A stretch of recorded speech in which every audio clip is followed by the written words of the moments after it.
Desperté, me miré al espejo y me vi destrozado y bello. Desperté y me vi desnudo, desperté y quedé perplejo. Solo me encontré el reflejo del que yo soñaba ser.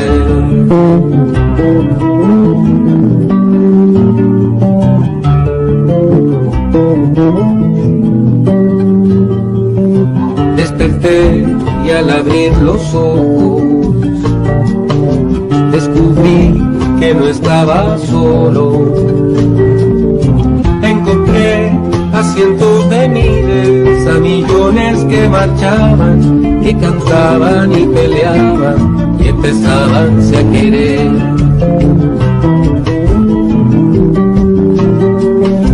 Y formé la primera línea en mis escritos con los versos de los que no tienen nada que perder. Más atrás se entonaban cantos que cantaban de victorias, de caídos, tuertos, ciegos, no les vamos a olvidar.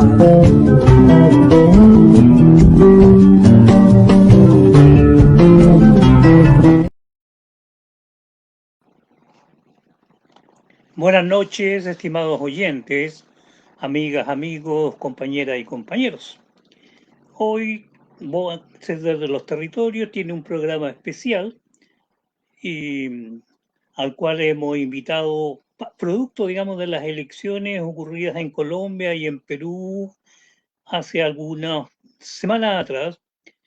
Y para hacer un pequeño análisis respecto a ello, hemos invitado a nuestro querido amigo, doctor en Ciencias Sociales, Juan Carlos Leighton.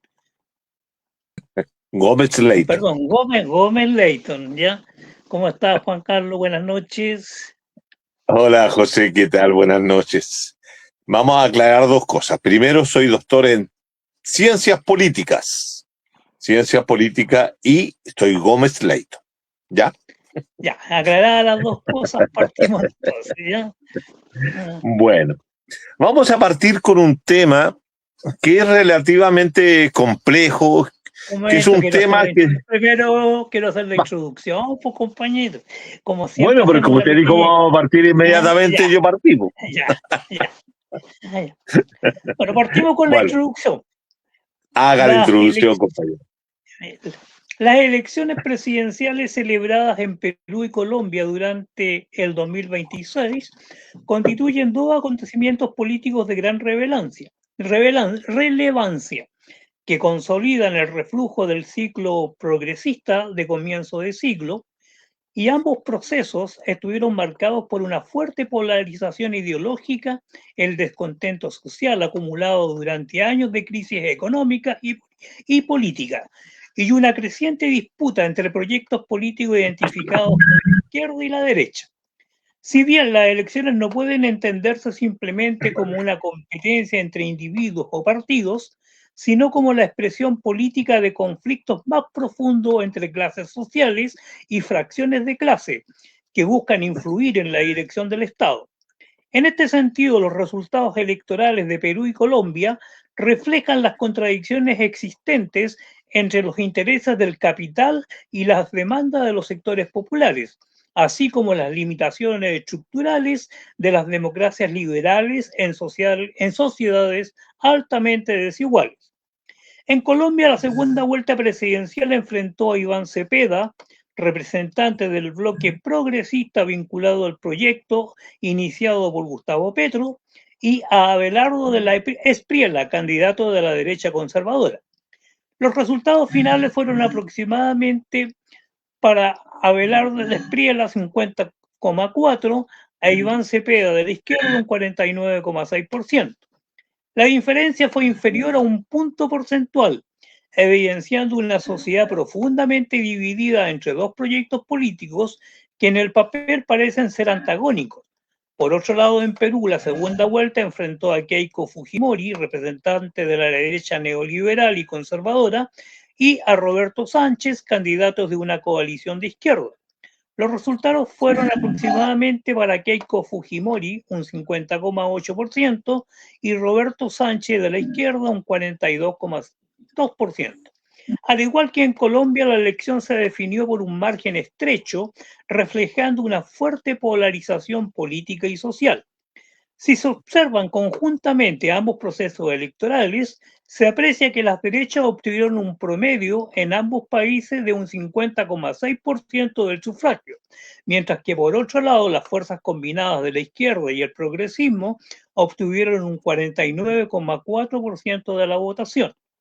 Los resultados muestran un equilibrio casi perfecto entre ambos bloques políticos, fenómeno que refleja las tensiones sociales presentes en América Latina durante la tercera década del siglo XXI. Debemos recordar que el Estado no es una institución neutral, sino un instrumento que en última instancia garantiza la reproducción de las relaciones de producción capitalista. Aunque las elecciones permiten la alternancia de gobierno, los márgenes de acción de los distintos proyectos políticos se encuentran condicionados por las estructuras económicas existentes. En Colombia y Perú, tanto el progresismo como la derecha debieron actuar dentro de las economías dependientes de exportación de materias primas subordinadas a los mercados financieros internacionales, caracterizadas por elevados niveles de desigualdad y en medio de la Gran Guerra Mundial entre la alianza Epstein versus las potencias ascendentes de Oriente. Al ser países que se encuentran dentro de la esfera de influencia de Estados Unidos, la disputa electoral no cuestionó la existencia del capitalismo como sistema, sino la forma específica de administrarlo. Las elecciones presidenciales de Perú y Colombia en 2026, desde una perspectiva marxista, estos resultados expresan la persistencia de contradicciones estructurales derivadas del capitalismo dependiente latinoamericano. Las elecciones no representaron una confrontación entre capitalismo y socialismo, sino una disputa entre distintas formas de administrar el orden existente. Sin embargo, el elevado apoyo alcanzado por las candidaturas de la izquierda institucional evidencia que amplios sectores de la población continúan demandando transformaciones profundas frente a la desigualdad, la precarización laboral y la exclusión social. En consecuencia, las elecciones de 2026 pueden interpretarse como un capítulo más de la prolongada lucha por la hegemonía política en América Latina, donde las tensiones entre capital y trabajo siguen constituyendo el trasfondo fundamental de la competencia electoral. Hasta ahí llega mi resumen, compañero. Excelente su resumen, compañero. Aunque yo discrepo de algunas cosas que usted ha señalado dentro de la introducción. Eso pero bueno, como no se trata, como no se trata de discutir la introducción, sino discutir algo más profundo que aquello que lo que yo quería plantear, ¿no? Que es la existencia o no de la izquierda en América Latina y su continuo fracaso, ya sea como izquierda revolucionaria o de propensión de la lucha armada o como un proyecto que se inscribe dentro de la democracia burguesa y liberal que usted ha señalado en la competencia electoral. Yo creo que tengo la impresión, y esta es la hipótesis inicial, yo dije que íbamos a hacer un conjunto de hipótesis hoy día, con la intención de que todos los auditores que nos escuchan puedan tener también la posibilidad de ir construyendo respuestas posibles a aquella hipótesis o conjeturas o supuestos que nosotros vamos a señalar en esta exposición.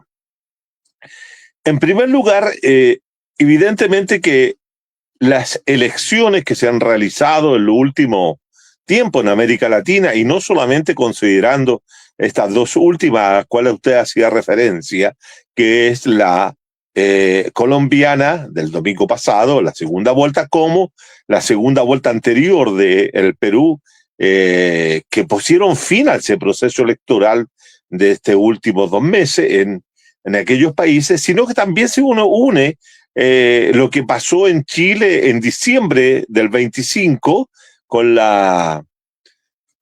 el triunfo de la derecha, de la extrema derecha, o de estos grupos de derecha que se organizan en torno a un partido de extrema derecha, como es el caso del Partido Republicano y el ascenso de José Antonio Kast a la presidencia, pero también si uno lo quiere ligar con los triunfos obtenidos por Noboa en Ecuador anteriormente, o si lo quiere ver y vincular con los triunfos que obtuvo mayormente en 2 ocasiones electoralmente hablando, Milei, el Partido Libertario en Argentina, y se lo une al de Paraguay, y si quiere lo pone también en esa misma relación el triunfo obtenido por Rodrigo Paz en Bolivia. Uno comienza a observar que estos triunfos electorales de partidos y agrupaciones y colectividades que se identifican con el pensamiento conservador, con el pensamiento de derecha, con el pensamiento profundamente neoliberal o profundamente nacionalista, etcétera, comienza a percibir que las derrotas que están experimentando las izquierdas son permanentes, son habituales. Ya no estamos acostumbrando a que en cada elección pierda la izquierda. La izquierda que se presenta a los procesos electorales.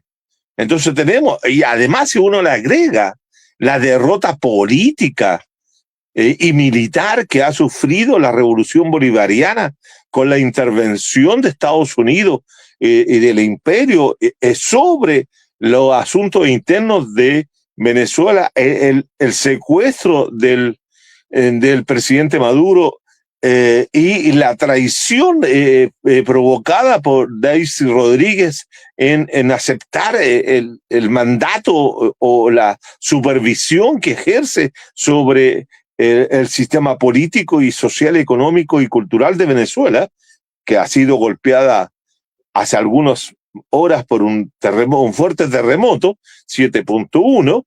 Ese terremoto político, el terremoto político registrado, ¿cierto?, en enero de este año es mucho mayor y mucho más fuerte que este terremoto telúrico que se ha producido hace algunos instantes en Venezuela. Es un terremoto porque ha roto, ha quebrado, ha suspendido, ¿cierto?, un proceso político que se había iniciado hace ya unos 2 décadas o 3 décadas atrás, a 1998, es decir, aproximadamente 26, 25 años de ese desarrollo. Pero eso implica también que uno observa, Venezuela cae ahora pierde el gobierno Petro en Colombia. Se mantiene la dominación derechista en Ecuador desde la caída de Lenín Moreno, o desde la pérdida electoral de Lenín Moreno en Ecuador. La crisis política que experimenta Perú hace 10 años, ¿cierto?, se sigue resolviendo por la derecha y no necesariamente por las fuerzas de izquierda.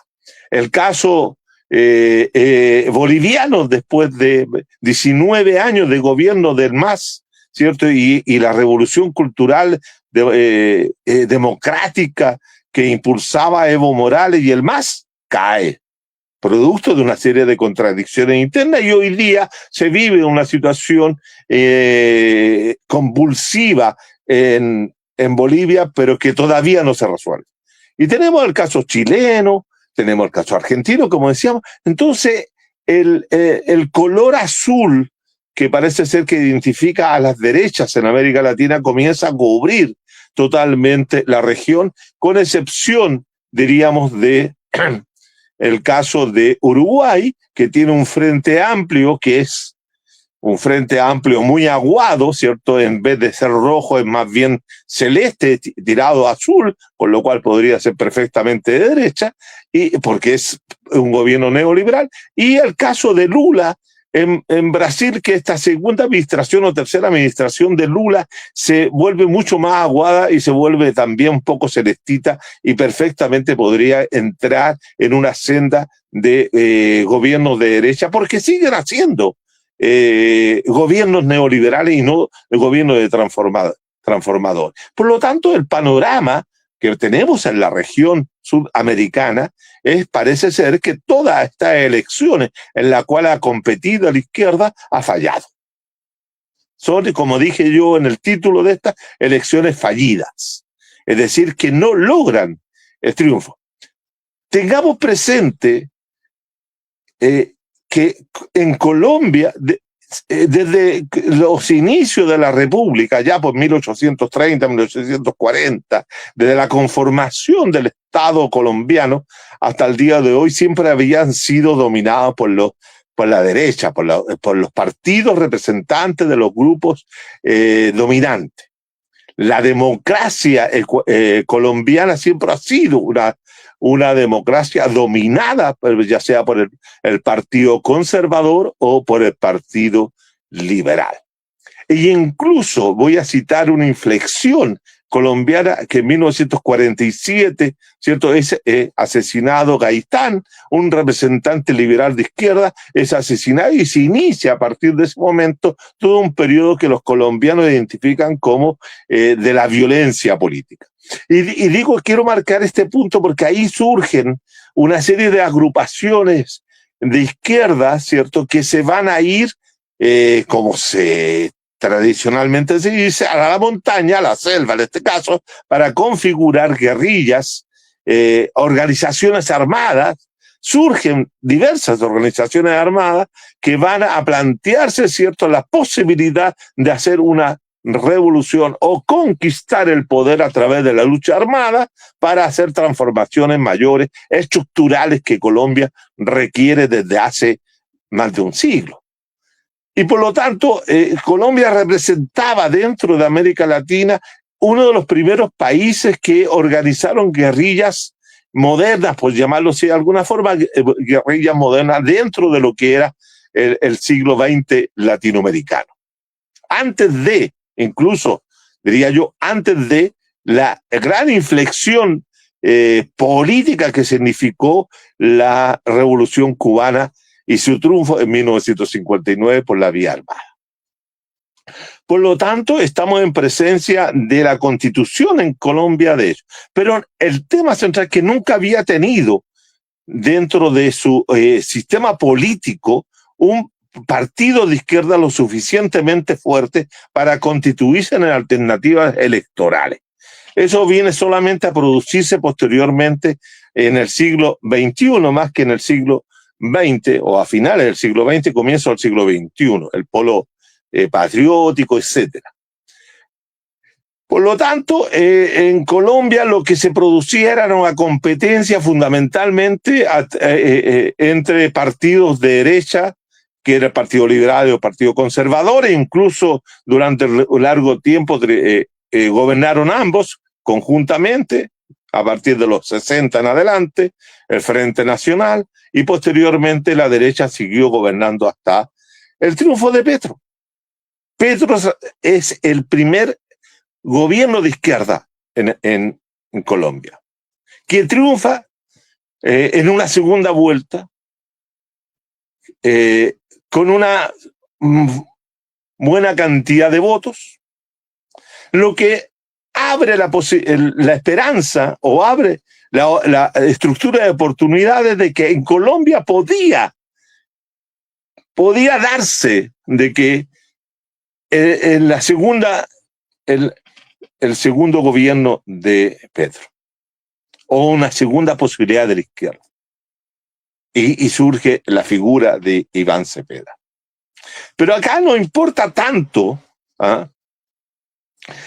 yo no quiero poner el acento sobre la figura políticas que compiten, sino más bien sobre lo que significan los proyectos políticos que ellos representan, que las agrupaciones políticas representan. En ese sentido, ¿cierto? En Colombia, y quiero detenerme aquí en Colombia antes de pasar a Perú, en Colombia hay una cuestión simbólica y que quiero llamar la atención sobre esta cuestión simbólica. En Colombia se produce hace algunos años atrás, a partir de la conciencia política o de la comprobación histórica de que la lucha guerrillera, la lucha armada no tiene ninguna factibilidad. La comprensión de esa situación por parte de la dirigencia política de la principal agrupación guerrillera que era la FARC, que toma conciencia de esa situación de que es imposible después de 30, 40 años de lucha armada o de presencia armada, no hay posibilidades de derrotar a través de la lucha armada al Estado colombiano y a la dirigencia política dominante, del bloque dominante, a las clases dominantes colombianas. Hay una comprobación histórica de aquello. E incluso los sectores de derecha se opusieron al Tratado de Paz. Lo condicionaron, le establecieron límites, lo regularon de distintas formas que casi lo dejan desprovisto de toda posibilidad real y efectiva de instalar la paz, de acuerdo a lo que los comandantes, ciertos, reunidos en conversaciones, en este caso en Cuba, cierto, lograron con el gobierno de Santos. Por lo tanto, eso, más allá de establecer o no la paz, que es algo totalmente discutible, y que hay que poner atención si realmente hubo paz, de acuerdo a todos los asesinatos políticos que se produjeron durante este último tiempo. Pero la paz, vista desde la izquierda, o vista desde el proyecto popular, vista desde la posibilidad de una transformación, es un fracaso. La paz es un fracaso. Porque la paz puede ser triunfante cuando el grupo que ha hecho la guerra o que ha buscado, ¿cierto?, derrotar políticamente al otro, ¿cierto?, tiene que hacer la paz porque es incapaz de derrotarlo. Y en ese sentido, la FARC y otros grupos de guerrilleros de Colombia fueron incapaces de hacerlo. Por lo tanto, no quedó más que iniciar procesos de paz y de conversaciones y de reconversión de todos aquellos dirigentes y a toda aquella fuerza política representada en la guerrilla en fuerza política ciudadana, comillas, electoral. Por lo tanto, el triunfo de Petro, un antiguo guerrillero, pero no de la FARC, sino del M-19, ¿cierto?, era como, no logramos derrotarlos militarmente, no logramos derrotarlo a través de un proceso revolucionario, pero sí hemos logrado triunfar en las elecciones y vamos a hacer cambios significativos en la sociedad colombiana. El gobierno de Petro no fue un gobierno revolucionario, como otros que han existido en América Latina. No fue un gobierno que tomó decisiones fundamentales para alterar y modificar las estructuras de dominación existentes en Colombia. Tampoco realizó aquellas transformaciones necesarias para poder democratizar profundamente la sociedad colombiana. La sociedad colombiana hace muchos años que grita por una reforma agraria, por una distribución equitativa de la tierra entre los campesinos desplazados por el conflicto militar o por el conflicto que genera el narcotráfico. Colombia es conocido, ¿cierto?, por su gran capacidad de producción de coca y de cocaína, ¿cierto? Una cosa es producir hoja de coca y la otra también es producir cocaína. Por lo tanto, Colombia es uno de los grandes productores de droga en América Latina, con los principales carteles de producción de droga. Hay carteles que son de distribución de la droga, pero en Colombia hay carteles que producen directamente la droga. Por lo tanto, tampoco han logrado esa situación de terminar con ese flagelo que tiene la sociedad colombiana. Por lo tanto, si uno va a los elementos más estructurales de la sociedad colombiana post triunfo de Petro, uno observa que en los 4 o 5 años que duró el gobierno y que ha durado el gobierno, esas transformaciones no se han realizado. Por lo tanto, este gobierno reformista, un gobierno que declaró desde su inicio que ahora había que gobernar al capitalismo y hacerlo mucho más, comillas, humano, es decir, es un fracaso total y completo. Ahora, que la gente vote por la derecha convencida de que la derecha va a traer bienestar, que va a traer seguridad, que va a traer soluciones a los problemas que tiene la sociedad colombiana, como el resto de América Latina, también es una ilusión, también es una cosa que se cae, ¿cierto?, en algo que no es correcto, que de pensar y de suponer, todo lo contrario, esos problemas podrán verse agravados. Pero el tema es que la derecha ganó. Y la derecha recupera, por decir así, a 5 años del gobierno de Petro, recupera el control del gobierno y como tienen también el control de otros poderes de la sociedad y otros poderes del Estado, recuperan el dominio que habían, ¿cierto?, del Ejecutivo que habían perdido hace 5 años atrás. Por lo tanto, la izquierda, y ese es el doble fracaso. Por un lado, la izquierda es incapaz de vencer al Estado capitalista colombiano, es incapaz de hacer una transformación revolucionaria y también es incapaz de poder reproducir un gobierno que era un gobierno progresista al interior para poder consolidar algunos elementos de cambio. Es decir, duró 5 años y se acabó. No abre.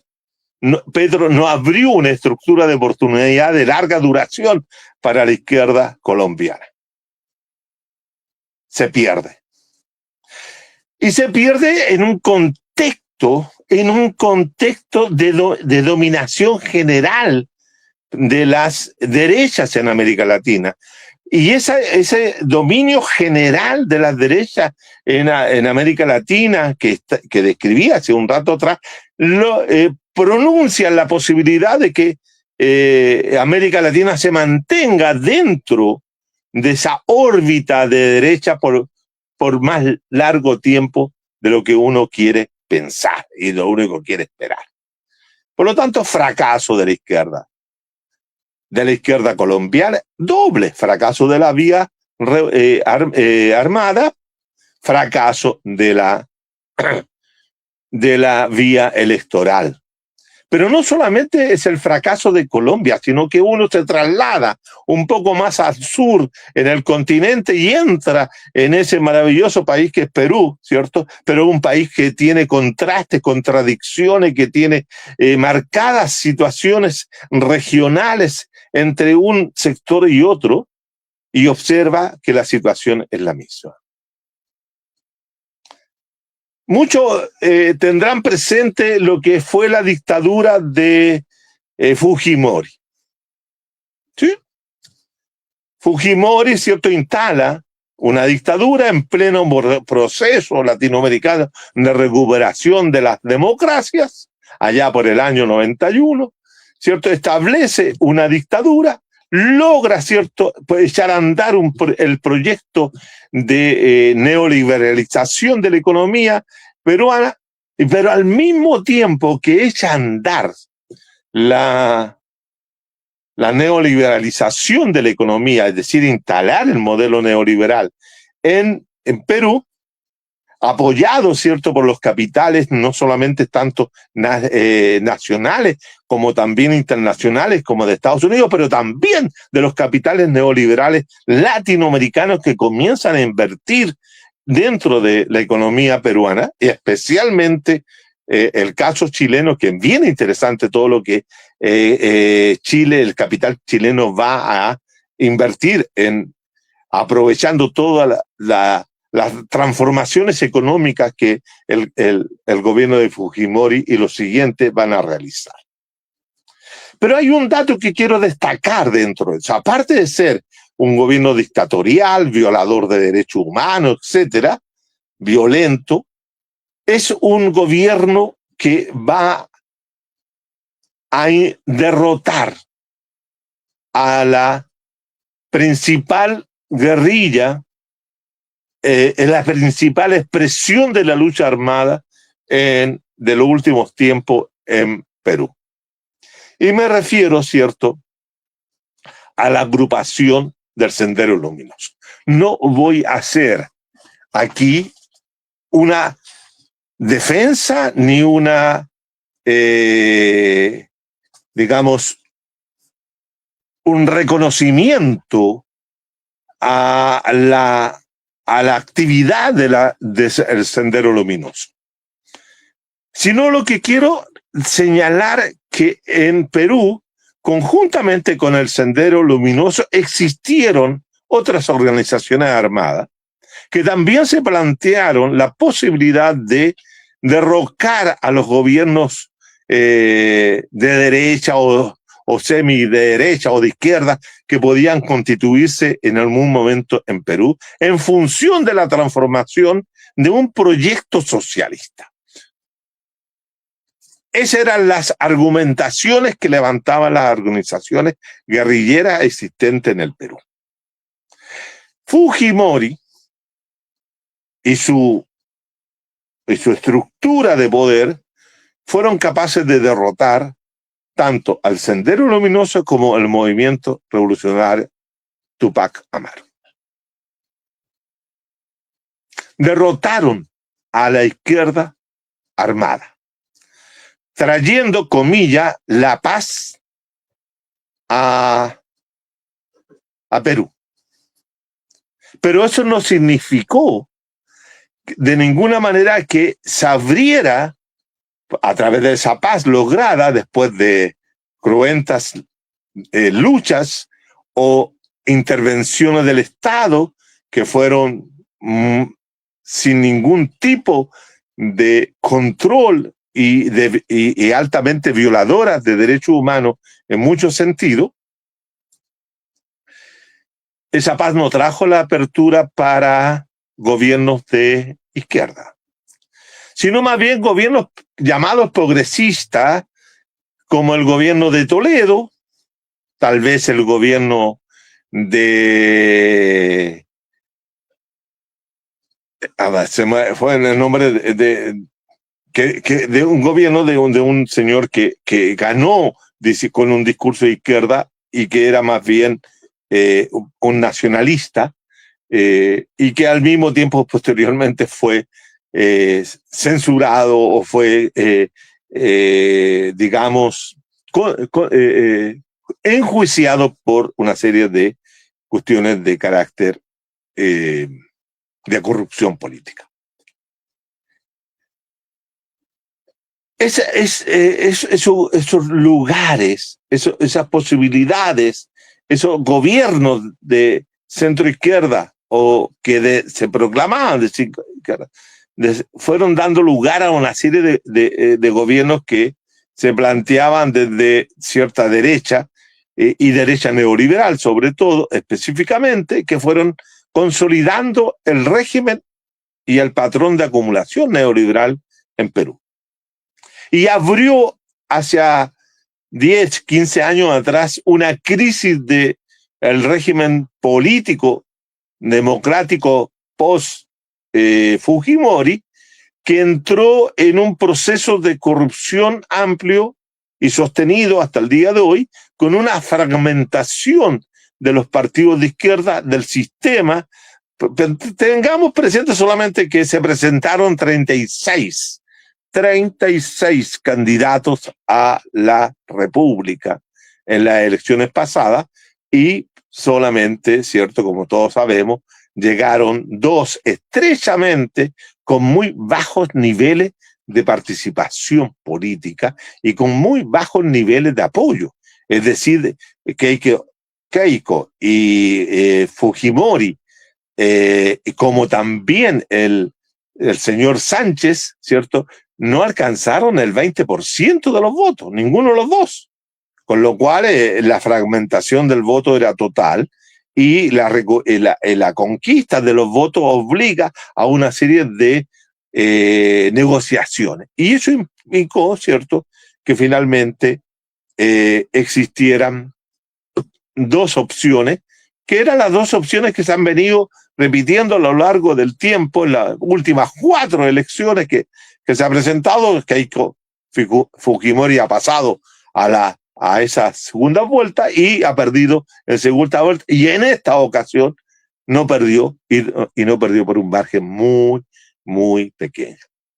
Lo cual abrió toda una serie de especulaciones acerca de la posibilidad de fraude electoral y también la pequeña ventaja que obtuvo Abelardo en Colombia. También abre, como abrió con la voz del presidente Petro, de la posibilidad de un fraude electoral. Cuando hay elecciones, y esto se repite, cuando hay elecciones que son muy estrechas y el ganador gana por muy poco porcentaje, la posibilidad de que todos reclamen fraude es muy alta. Ahora, la posibilidad que eso implique que haya fraude es muy baja. ¿Por qué? Porque en la medida de que los fraudes se hacen para darle sostén a un ganador con un porcentaje lo suficientemente fuerte para que no exista esta discusión. Por eso todos los analistas políticos dicen, mira, aquí pudo haber una estrechez de ganador, pero no hubo ningún tipo de fraude, o si lo hubo, fue muy pequeño y no alteró mayormente lo que son los resultados. Y Keiko, por fin, después de 4 intentos, logra triunfar y obtener, ¿cierto?, la primera magistratura en un sistema político que está altamente corrompido y que lo más probable es que, como ha sido la tónica de los últimos años, no gane, gane la presidencia, pero no se mantenga por mucho tiempo, y en un Congreso altamente fragmentado, salvo que tenga un apoyo muy transversal, se pueda mantener, y si no va a ser acusada por alguna cosa y la van a destituir, como han sido destituidos los últimos 7 presidentes del caso colombiano. Pero hay un dato que la política colombiana como la política peruana nos deja pensante, nos deja con la posibilidad de reflexionar. Fíjense que tanto la economía colombiana como la economía peruana se manejan bien, se han movido bien, con los típicos situaciones que marca el desarrollo capitalista regional y mundial, pero no muestran situaciones de crisis económica. Hay una buena tasa de crecimiento, que no podemos esperar tasas de crecimiento del 7, del 8 o el 9%. Aquí las tasas de crecimiento son más bien moderadas, pero son tasas de crecimiento que permiten a la economía tanto colombiana como peruana moverse tranquilamente en la región y en el sistema económico mundial. Es decir, en cierta forma, la economía se está, por lo menos en estos 2 países, se está como independizando, se está volviendo autónoma de lo que son las condiciones políticas que afectan a su sistema. Lo cual es todo un planteo analítico que es hipotético en este caso, que sería interesante observar y tener presente que las economías pueden funcionar no necesariamente con una con un sistema político de igual orden, de igual comportamiento, ¿ya? Entonces, gana la extrema derecha o la derecha. Yo sostuve hace algún tiempo atrás de que en América Latina los gobiernos siempre han sido de derecha y que el sistema de derecha, porque son dominaciones capitalistas y que pensar que hacen otra cosa es distinto. Es muy, muy equívoco pensarlo.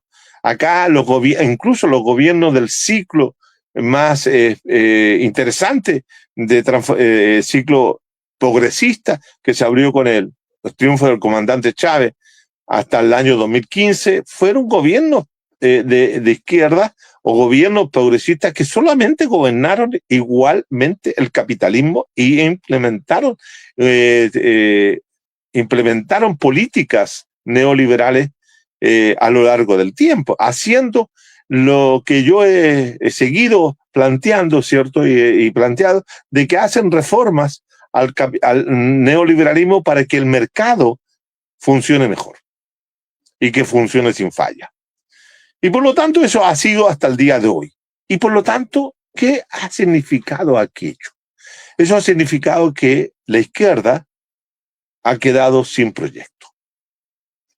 La izquierda no tiene proyecto para enfrentar la situación política actual, no tiene proyecto para enfrentar el siglo XXI y las nuevas condiciones del capital.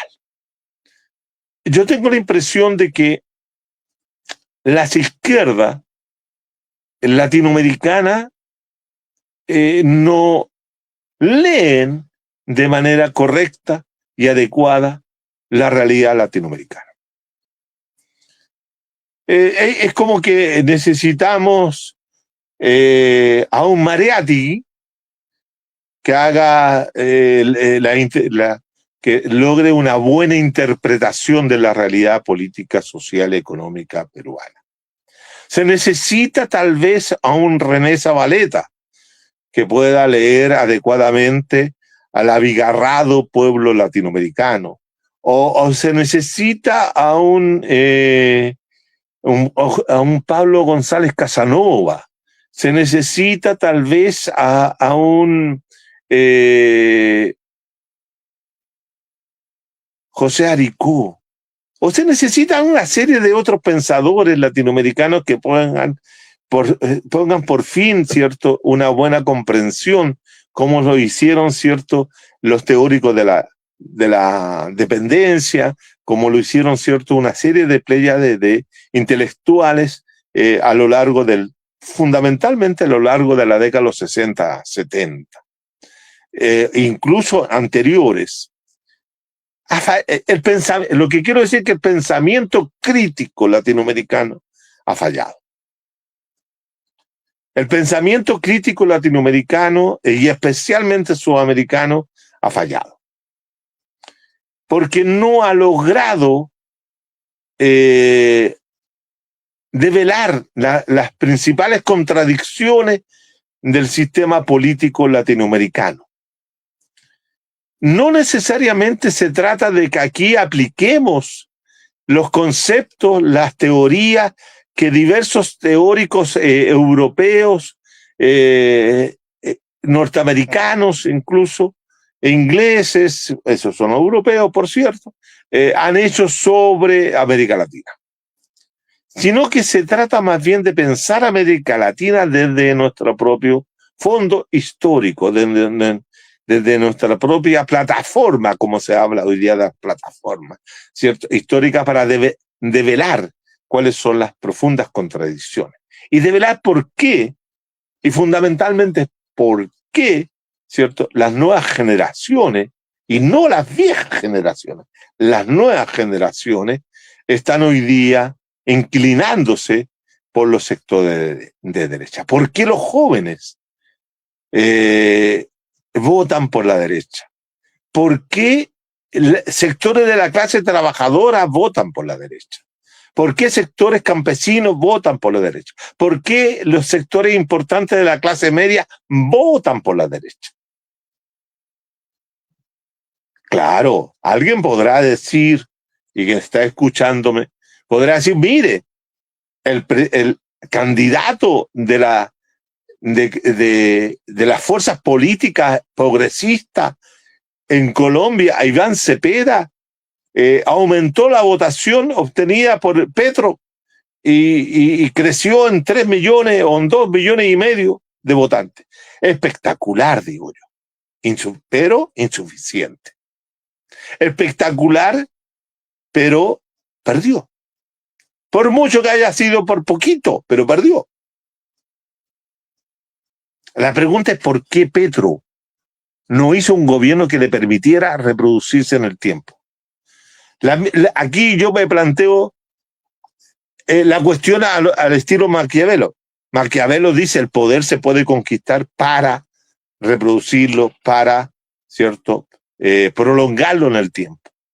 Y lo que se necesita, y lo que se requiere, y lo que es urgente, que el poder se resuelva en favor de las grandes mayorías, pero no las grandes mayorías en términos electorales, no la grandes mayoría en términos de contar los votos y decir, tenemos 12 millones, o tenemos 4 millones como en Chile, o como somos 5. No, las grandes mayorías, cuando nos referimos a las grandes mayorías, son todos aquellos, incluso pobres, que votan por la derecha. Clase trabajadora que vota por la derecha. Es porque ellos están votando. Es porque esta democracia actual, la democracia transitiva que se establecieron en América Latina hace 40 años, en la década de los 80, aunque Colombia no la tuvo, pero sí Perú y otros países, fueron democracias dibujadas, descritas, reguladas por el imperio. Por la teoría de la famosa teoría de la transición democrática, que puso el acento fundamentalmente en la transformación del régimen, pero no de las condiciones materiales de la sociedad. Entonces yo tengo la impresión que la izquierda, que tampoco participó en esa construcción de la democracia participativa, porque quedó afuera, porque la dejaron fuera, porque no tuvo fuerza para estar, porque recordemos que a los 10 años que esa democracia estaba en desarrollo, se vino la crisis de las repúblicas socialistas soviéticas, se vino abajo el muro de Berlín, se vino abajo el socialismo, se vino abajo todo. O sea, se vino abajo todos los referentes que se tenían en América Latina y nos quedamos sin nada. Sin nada. Y por lo tanto, de repente viene ahí algo parecido a un resurgimiento de las ideas de izquierda y sobre todo desde el planteo de la posibilidad de construir una izquierda desde abajo y desde la izquierda, como es el planteo que hacen los zapatistas, que entran a discutir toda la teoría política revolucionaria que se había implementado a lo largo del siglo XX. Pero tampoco los zapatistas han tenido éxito. Tampoco los zapatistas han logrado salir del encierro que el Estado mexicano les puso allá por 1998, etcétera. Llevan años desarrollando, por cierto, una serie de iniciativas muy atractivas, pero muy particulares que no dan solución a los grandes problemas de México ni de Centroamérica.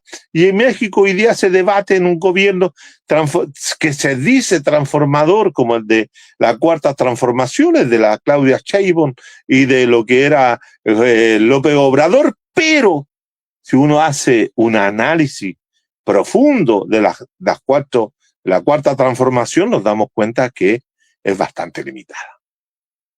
Es bastante limitada. Y muy procapitalista. Es decir, tiene elementos que son sociales, evidentemente, pero centro de un sistema capitalista.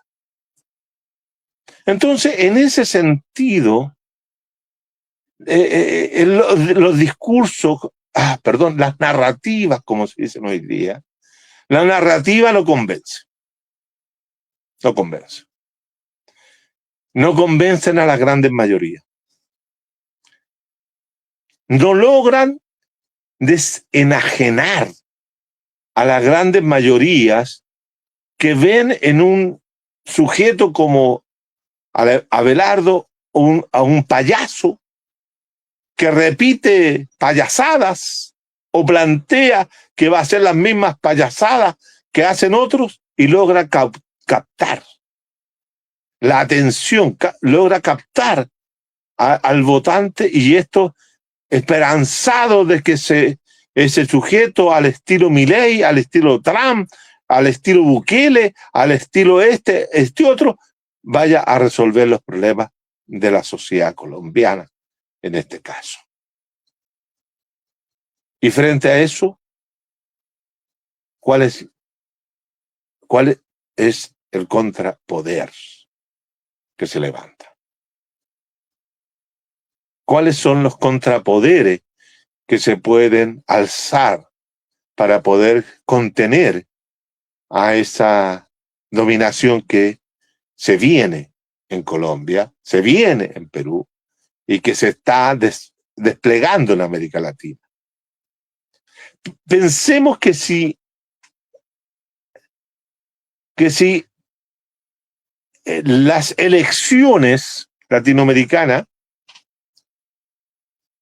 no tuvieran segunda vuelta, voy a poner un episodio de política institucional o política de la forma como piensan los liberales o los cientistas políticos que están cercanos al establishment. Si no existiera política, si no existiera segunda vuelta, ¿cómo se resolvería, cierto, el tema de la gran cantidad de personas que participaran en las elecciones? Por ejemplo, si pudiera participar, cierto, sin todos los partidos que lo apoyan, sería imposible que algunos derechistas ganaran o que ganara la izquierda. Es decir, aquí también está fallando, en otras palabras.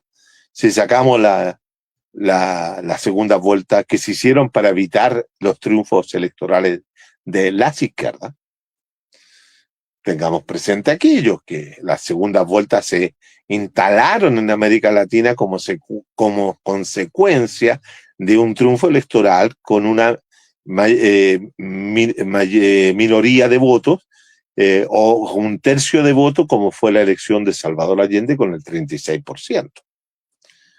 Frente a eso, la ciencia política del establishment estableció de que la mejor forma para evitar aquella situación era establecer elecciones de segunda vuelta.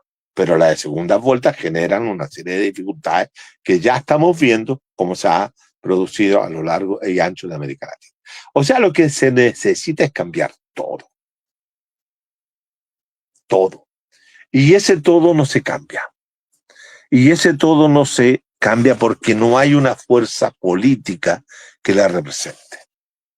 Y la gente quiere, y lo peor de todo, que la gente quiere conservar lo que tiene. No quiere cambiar. Es el neoconservadurismo que recorre América Latina. Ya no es el fantasma del comunismo que recorre América Latina, sino que lo que recorre América Latina es el neoconservadurismo, que es un neoconservadurismo que exige el mejor funcionamiento del capitalismo. No es el conservadurismo para la mantención de lo tradicional, sino queremos que los neoconservadores puedan producir cambios que permitan al capital desenvolverse de la mejor forma y generar mejores condiciones materiales para la existencia de todos. Esa es la nueva realidad. Y por eso la izquierda, con un discurso anticapitalista de transformación, no convence. Es un problema cómo se hace la transformación y se adecúan los discursos para lograr convencer que el problema de América Latina es el capitalismo. Ese es el problema. O sea, la gente quiere... No, ¿por qué digo que a la larga es un problema que la gente no le cree a la izquierda? ¿Por qué? Porque la izquierda, compañeros y compañeras y compañeros que me escuchan, la izquierda, tanto la izquierda reformista, la izquierda woke, como le llaman, ¿cierto? La izquierda revolucionaria, la izquierda acá, la izquierda allá, ha fracasado en todas partes. La gente de izquierda, como yo y como otros, y otras, han fracasado. Hemos fracasado. ¿Por qué? Porque la izquierda, y yo diría que la izquierda latinoamericana y especialmente la izquierda intelectual latinoamericana, en el último tiempo se ha dedicado a interpretar la realidad latinoamericana en vez de transformarla. En ese sentido no soy ninguna novedad, no digo ninguna novedad, estoy repitiendo las palabras de Carlos Marx en la famosa tesis novela sobre Feuerbach. Entonces ya está claro, no podemos seguir interpretando, tenemos que cambiar.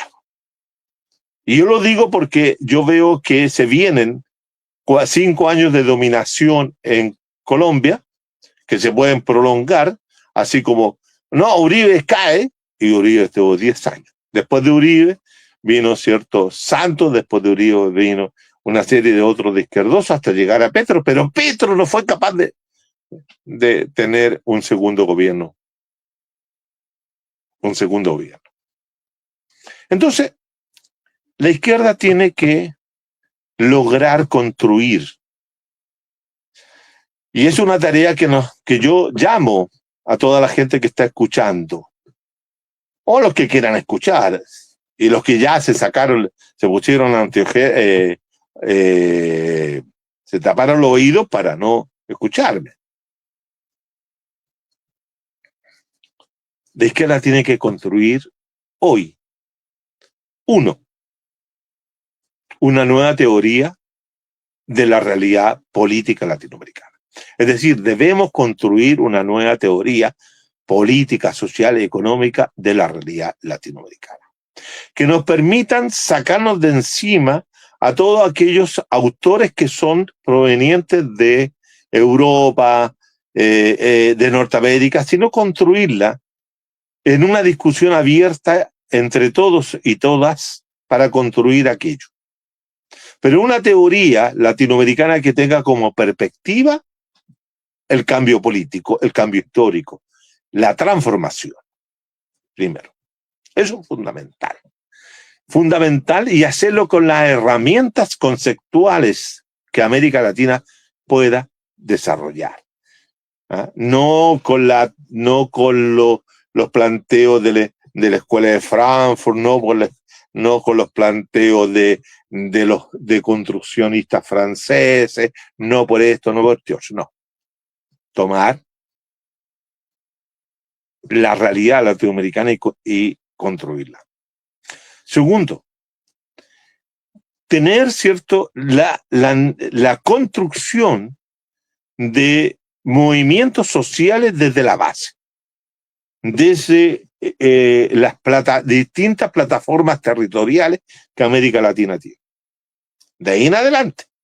Y luego de ahí lograr, ¿cierto?, que esas plataformas sociales y territoriales que se estén desarrollando en América Latina y en distintos lugares tengan puntos comunes de conversación, de articulación entre lo que son las experiencias territoriales venezolanas, colombianas, peruanas, bolivianas, etcétera, para ir construyendo una unidad en la acción desde abajo, para que la solución de la cuestión latinoamericana no sea una solución solo y exclusivamente nacional.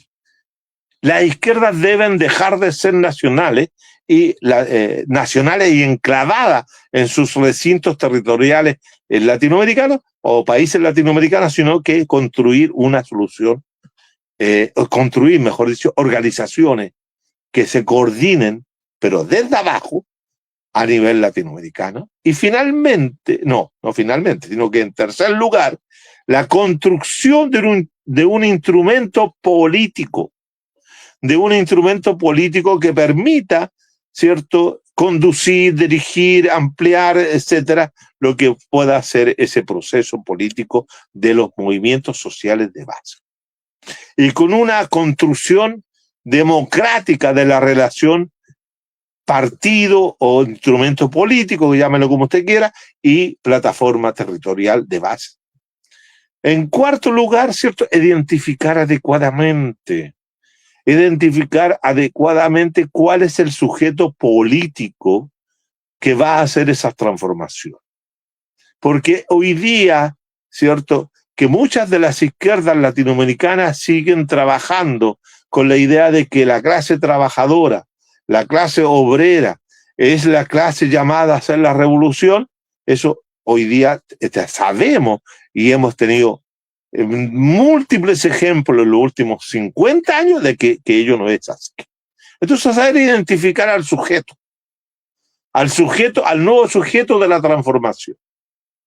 O sea, en otras palabras, lo que estoy señalando, que lo que debemos hacer en las izquierdas latinoamericanas es repensar la revolución. Repensar la revolución. Repensar la teoría política y social y económica en función de América Latina. Repensar, ¿cierto? Repensar el instrumento político. Repensar al sujeto político. Y repensar la democracia. Dejar de discutir si la democracia es así. Sabemos que la democracia burguesa es mala para los sectores populares, pero la democracia pensada desde una nueva perspectiva, de acuerdo a las nuevas situaciones actuales, podría ser un elemento muy atractivo para la construcción de algo distinto de lo que ya se ha construido en América Latina, que hace 40 años, 50 años, de esa instalación de las democracias en el últimos 50 años, ha fracasado. Por lo tanto, esas son las 5 tareas que yo concibo para poder superar la situación actual. Y no se trata, compañero, de crear o de levantar programas que digan que vamos a hacer tal o cual cosa dentro de lo que es la economía capitalista neoliberal. Lo que se trata es, y no tenerle miedo a esta palabra o temor a esta palabra, se trata de transformar. Y cuando se trata de hacer transformaciones, se trata de superar, de cortar, de sacar de encima una serie de situaciones, y eso es lo que hay que evitar, dejar de pensar que no podemos hablar de la revolución porque la revolución es violenta. Toda revolución es violenta.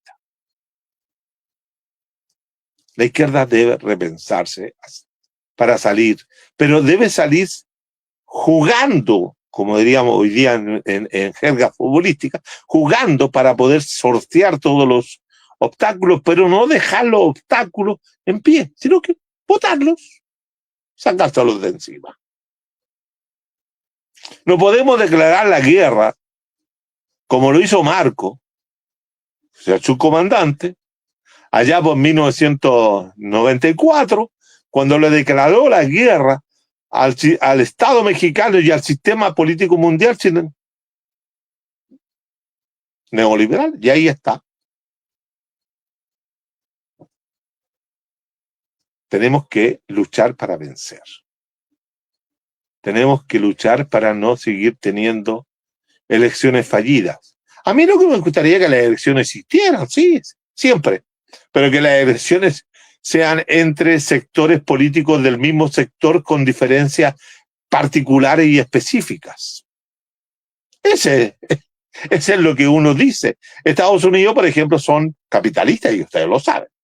Pero el Partido Demócrata es tan capitalista como el Partido Republicano, y el Partido Republicano es tan capitalista como el Demócrata, pero tienen algunas diferencias específicas que hacen que la gente vote por uno o por otro, pero ninguno de los dos está contra el sistema. Nosotros tenemos que lograr Y esa es la falla de Cuba. Lograr construir una democracia donde puedan existir partidos políticos que representen distintos puntos de vista dentro de una misma revolución. La revolución cubana, ¿qué es lo que dijo? Partido único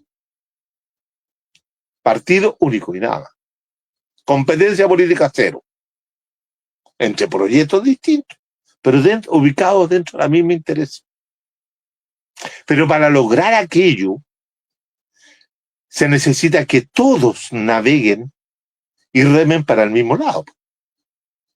Por lo tanto, por eso digo que hay que construir no soluciones nacionales, sino que soluciones latinoamericanas.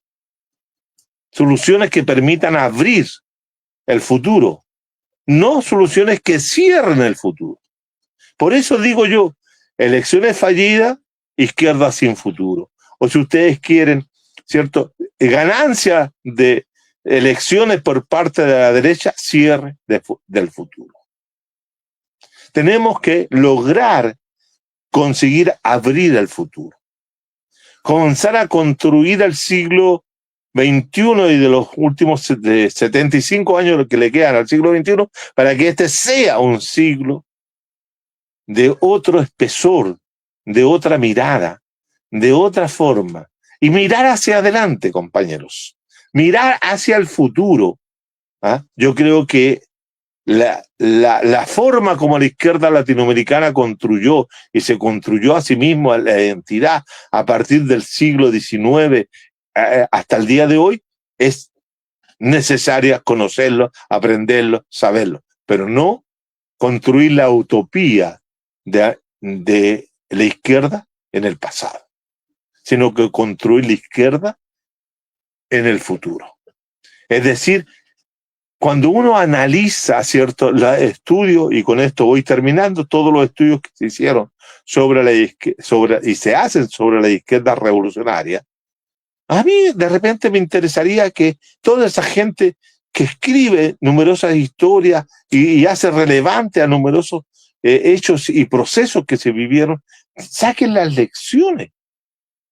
Se sacan muy pocas lecciones de eso.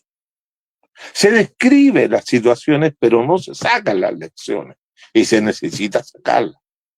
Lo mismo pasa con la izquierda democrática, con la izquierda electoralista. Porque yo considero que tanto la izquierda revolucionaria como la izquierda electoralista son, en alguna medida, ¿cierto?, son también democráticas.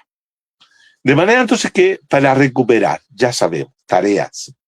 Hay 4 tareas fundamentales.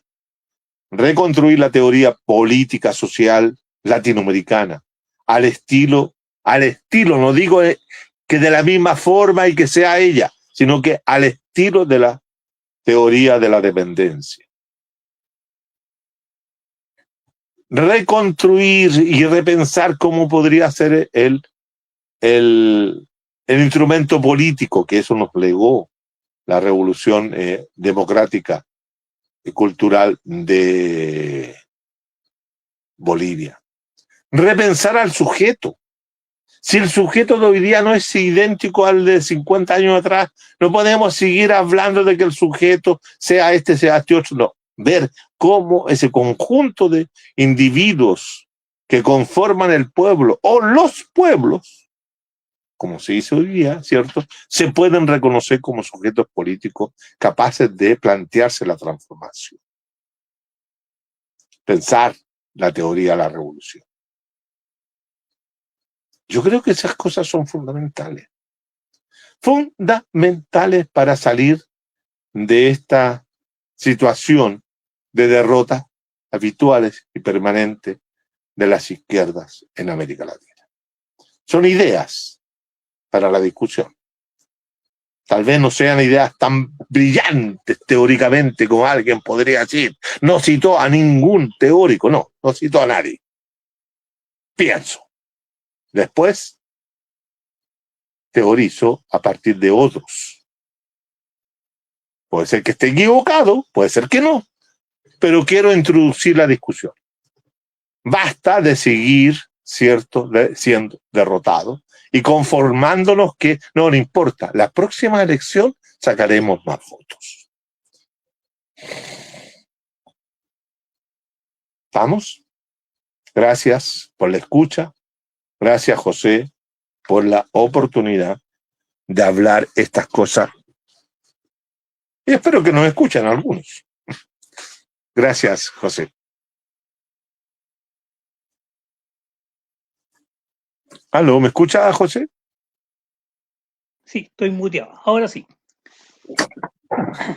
Todavía no te O vayas. sea, compañero, lo dejé callado. Unas preguntas, pues, compañero. ¿Ya? Ya. O sea, lo que tú estás planteando con respecto, digamos, a hacer una teoría latinoamericana de la revolución, es más o menos lo mismo que planteó Mariátegui hace más o menos un siglo atrás. Y que por esa razón fue expulsado del Partido Comunista. Sí. Ahora, yo cuando nombré a Mariátegui, cabe señalar que lo nombré con la mala intención que lo que tú estás diciendo.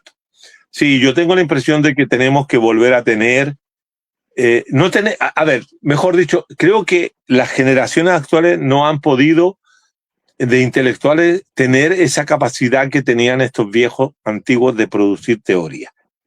Yo creo que el más cercano a producir teoría para la revolución latinoamericana en el último tiempo es García Linera, el que más se acercó a aquello. Pero García Linera tiene un problema que yo considero que es disperso.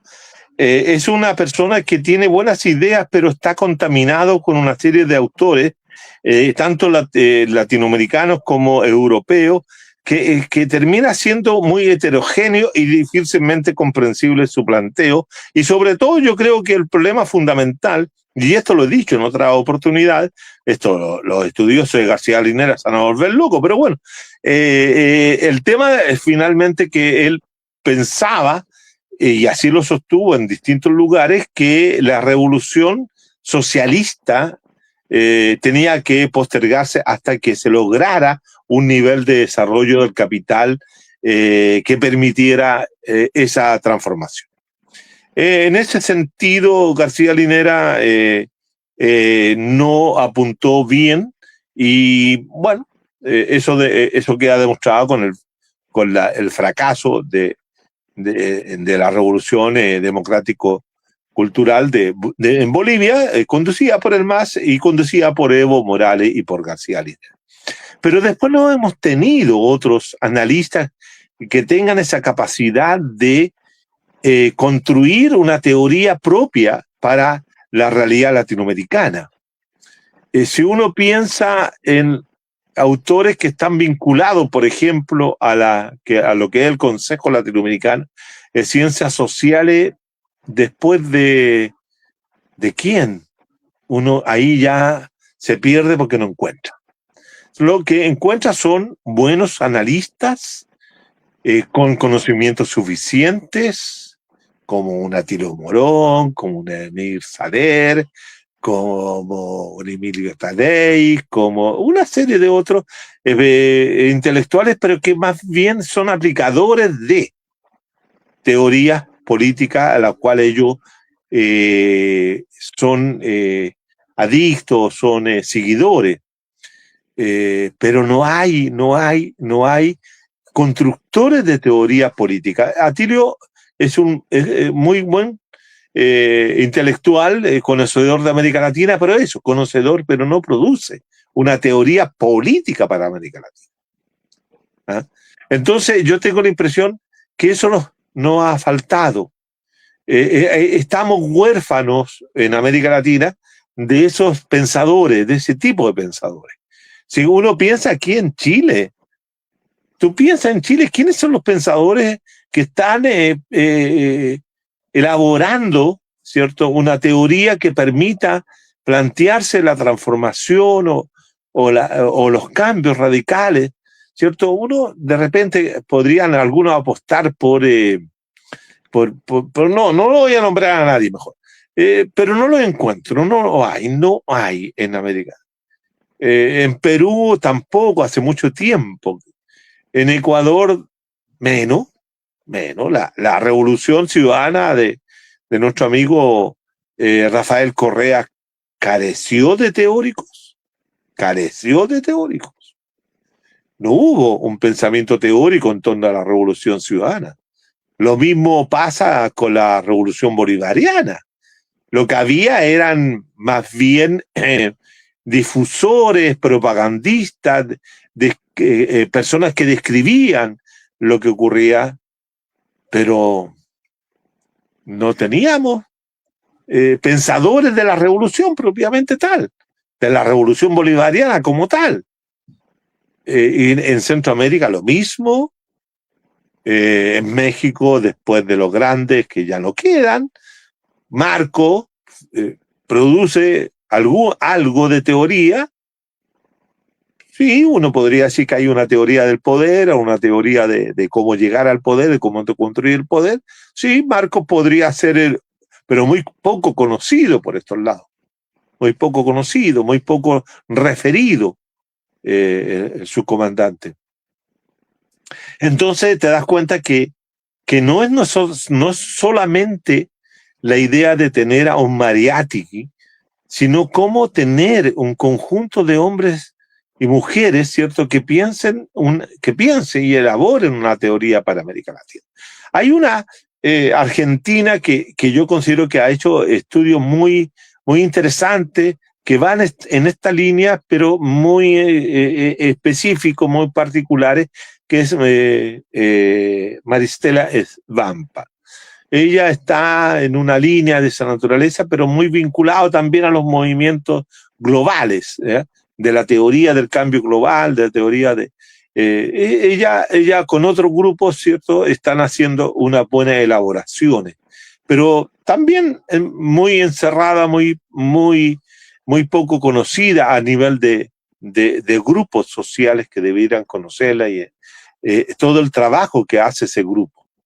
Entonces yo tengo la impresión de que los intelectuales, de los cuales yo, por cierto, estoy incluido, no soy una persona que ajena a esa situación. Los intelectuales latinoamericanos los hemos quedado en reproducir cosas, de hablar mucho de otros autores. Fíjate tú que yo la mayoría de los textos que leo, que son producidos por intelectuales latinoamericanos, tienen una cantidad de pensamiento colonial, europeo, de todo. Acá hay un mal que si tú no citas a tales o cuales autores que están en un momento de moda, es como que tú no estás pensando. Entonces todos los que no piensan con el texto de referencia bajo el brazo no son escuchados.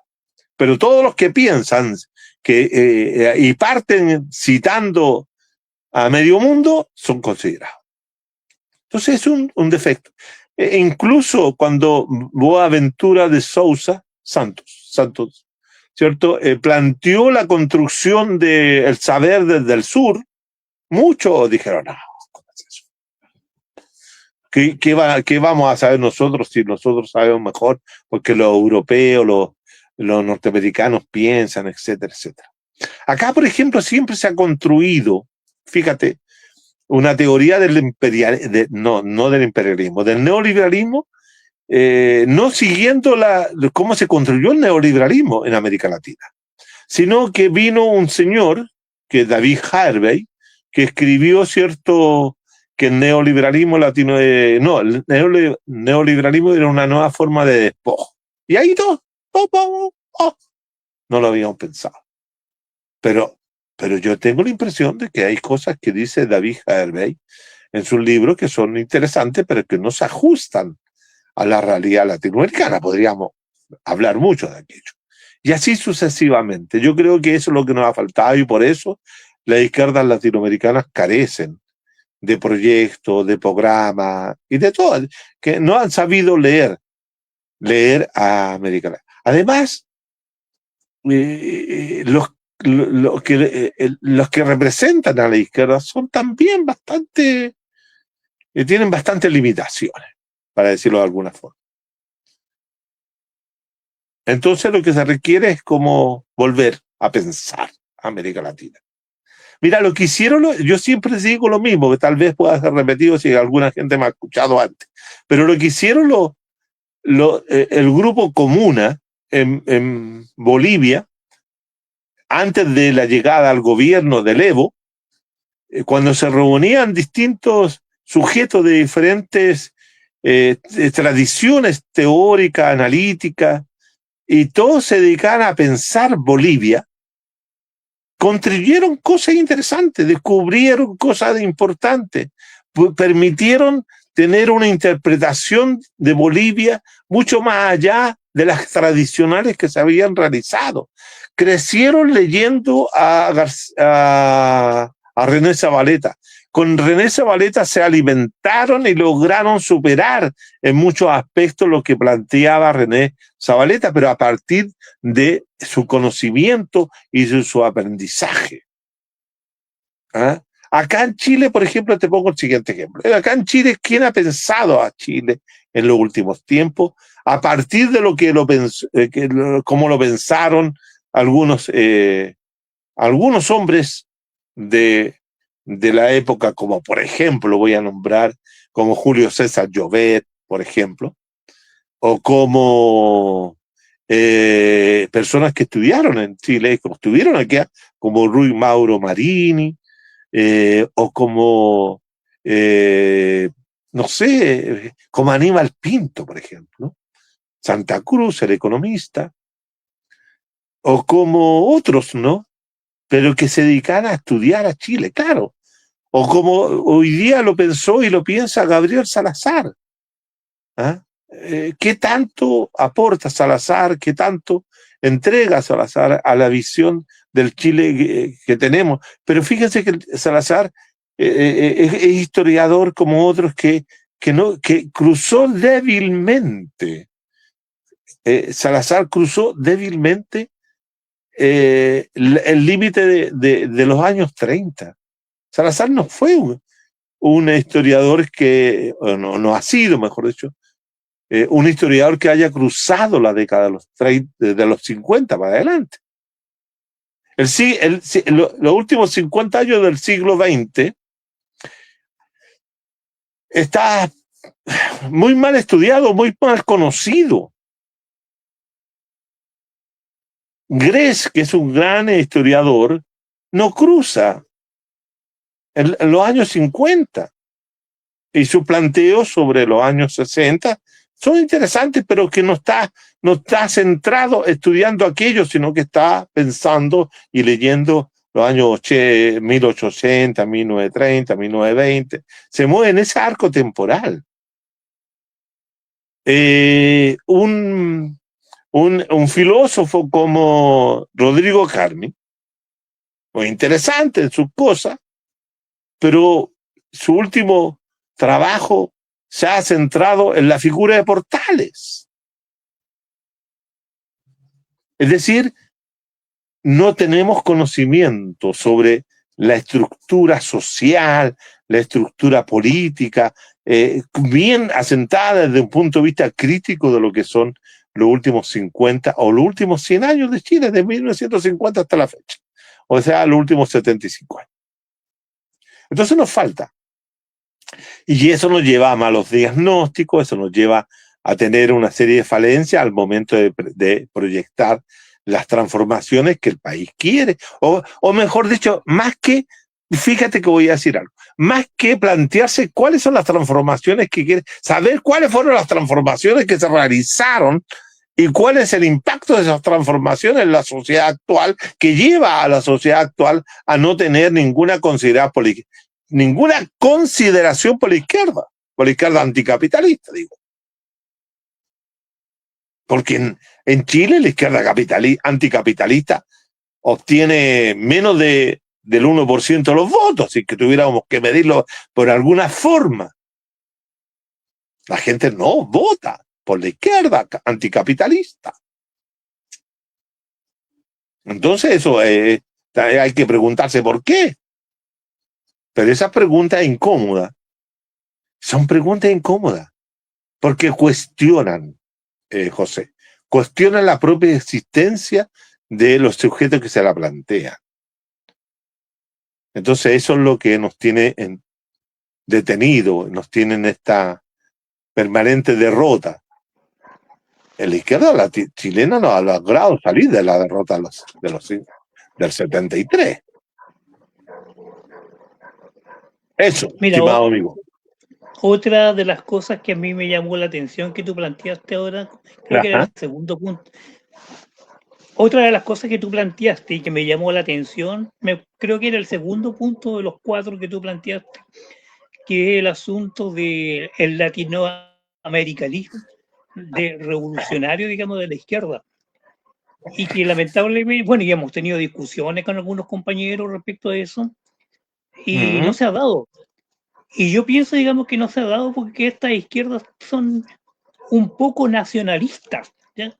Es decir, son tremendamente nacionalistas, compañero. ¿ya? Entonces, esa es la duda que tengo yo, ¿cómo eliminar ese nacionalismo que tenemos desde la izquierda y conformar, digamos, un gran frente latinoamericano para enfrentarnos al imperio, ¿ya? Porque lo que ocurrió en Venezuela me parece que si hubiésemos tenido una izquierda latinoamericana fuerte, no habría ocurrido lo que ocurrió. Es que lo más increíble de todo, José, es que se da la situación en en Venezuela, y muchos latinoamericanos hoy día están apoyando lo que ha seguido, participando en una serie de eventos en la cual a nombre de este y este otro van y como que si hay en Venezuela la realidad política siguiera siendo la misma antes del secuestro de Maduro. Eso es incomprensible. Es incomprensible que la gente piense que sectores de izquierda, me estoy refiriendo, hombres de izquierda, intelectuales de izquierda, van y participan en eventos haciendo como que si en Venezuela no existiera nada. En Venezuela hay un gobierno que dirige Delcy Rodríguez, que se ha sometido a los designios y a los intereses del imperio. Las razones de eso, ¿cuáles son? Que Estados Unidos no masacre a su población, pero eso ha sido entreguismo total y completo. Claro, se necesita tener esa comprensión de América Latina como un conjunto para poder establecer, ¿cierto?, una plataforma territorial regional en que las distintas organizaciones sociales que surjan de los distintos movimientos sociales, de las organizaciones sociales desde abajo, vayan constituyendo aquello que pueda ser, ¿cierto?, una expresión regional, latinoamericanista, no nacionalista, que enfrente, por ejemplo, al imperio. Eso nunca se ha dado. Y cada partido ha asumido una posición. No, es que la izquierda es internacionalista. ¿Cuándo la izquierda latinoamericana ha sido internacionalista? No, porque 2 o 3 compañeros se fueron a luchar desde Chile o desde Argentina o desde Colombia, se fueron a luchar con el Che, o fueron a participar en la guerrilla de la FARC, o fueron a luchar a la guerrilla de Perú o lo que sea. Estamos haciendo internacionalismo. Esas son situaciones individuales. Situaciones individuales. Pero lo que yo estoy planteando es otra cosa. Eso es algo que sea genuinamente latinoamericano y que no tenga, ¿cierto?, esa situación de que no, es que así somos los argentinos, es que así somos los chilenos, es que así somos los paraguayos. Bueno,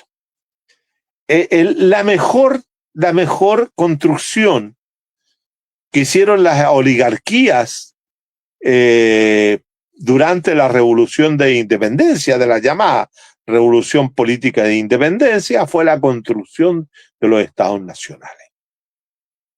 Porque con eso lograron, ¿cierto?, dominaciones locales, particulares, dominaciones que correspondían al grupo dominante en cada una de esas unidades territoriales del imperio español. Y eso ha provocado esta situación. Y por eso, ¿cierto? Por esa razón, hay este poderoso imperio que se impone sobre América Latina y el Caribe. ¿Ah? Imagínate si en Estados Unidos son 250 o 300 millones de personas. Perfectamente podrían ser dos o tres países, pero no, ellos fueron muy inteligentes y construyeron 59 estados. 50 estados. Pero todo unificado en el gobierno federal. En América no. Nos dividimos, nos balcanizamos, y no solamente nos dividimos, sino que peleamos entre nosotros, causas y guerras que son de otros. Entonces se necesita eso. Es necesario. Si no, la izquierda... Aquí se habla mucho. Fíjate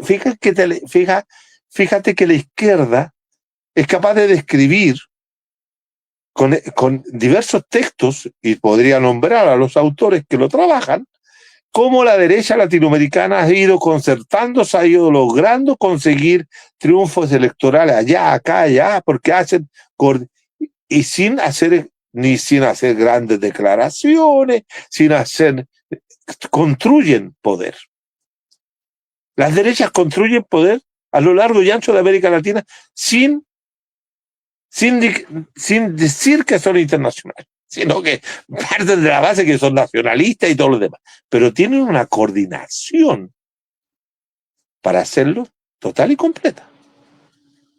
Las organizaciones, ¿cierto?, de las derechas, ¿cierto?, provienen desde la época del presidente Uribe en Colombia, que se reunían con distintos grupos allá en Rosario. Uribe, ¿cierto?, durante el tiempo de Piñera, vino a Chile y se reunió con distintas organizaciones de empresarios en la zona de la Araucanía para organizar la resistencia de los empresarios, de los propietarios, de la oligarquía local a los grupos de la resistencia mapuche. Y él dio charlas sobre eso, encerrado en un hotel en Pucón. Esa es coordinación. Pero la gente de izquierda no hace ese tipo de cosas. No la hace, y por esa razón, ¿cierto?, no tienen buenos resultados ni en una línea ni en otra línea. Digo yo. Gracias, digamos, por tu brillante exposición, compañero Juan Carlos. Cuando tenga otra idea, digamos, respecto a qué podemos conversar, usted la plantea y nosotros le pasamos, digamos, el espacio para que usted pueda explayarse. Porque realmente aprendemos con usted, compañero. ¿Ya? Es una clase magistral la que usted nos hace. Yo le agradezco a ustedes, compañeros, que tengan la paciencia de escucharme. La paciencia y pensar que lo que yo estoy diciendo es útil para mucha gente. Y así espero que sea. Por último, mire, compañero, lo mejor de todo es pensar. Y mientras pensemos, podremos tener existencia y podremos decir, hay esperanza y hay futuro. Mientras no pensemos, estaremos jodidos. Así que, compañero, le agradezco. Y ojalá que haya gente que discrepe de nosotros, porque también eso es bueno, habrá muchos. Van a haber muchos. Lo único que espero, compañeros, que existan muchos que se enojen y se van a enojar, van a decir bonitas palabras a lo que dije, etc. Hay otros que van a discutir en buena onda, pero lo peor que podría pasarnos, compañeros, que fuéramos indiferentes, que nadie nos pescara, como dicen los jóvenes. Eso sí que sería peligroso si nadie nos tomara en cuenta. Pero creo que todo lo que hemos hecho, todas las cosas que hemos pensado en algún momento, todas las cosas que han salido por esta radio de Cordón Varga Marga, las voces desde los territorios, yo creo que ha servido. Porque he tenido siempre algunas retroalimentaciones que me hablan de eso, de que son útiles, como usted dice. No sé a cuánta gente, no sé, pero a alguien será útil. Así que no me queda más que decirle buenas noches, compañero, y nos estamos viendo en otra oportunidad. Así es, compañero. Un abrazo y seguimos en comunicación, ya por último por interno. Nos vemos. Exacto, hasta compañero. una próxima. Luego, listo.